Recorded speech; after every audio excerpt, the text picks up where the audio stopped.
lembrar sempre do Samuel, vai lembrar sempre dele, aquela pessoa feliz, nunca triste, e sempre dizia: não fique triste, vai dar tudo certo no final.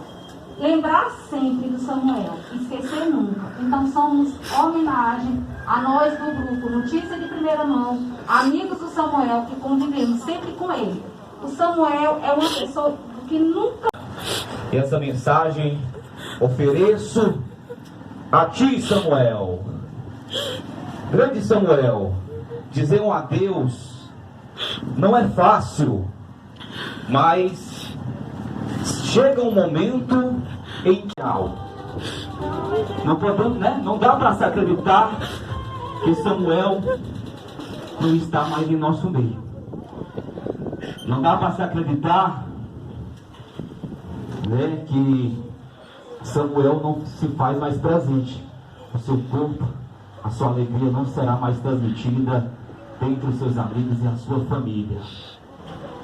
Quem não teve o prazer, não é isso? Tive o prazer a satisfação finalizar meus estudos com ele.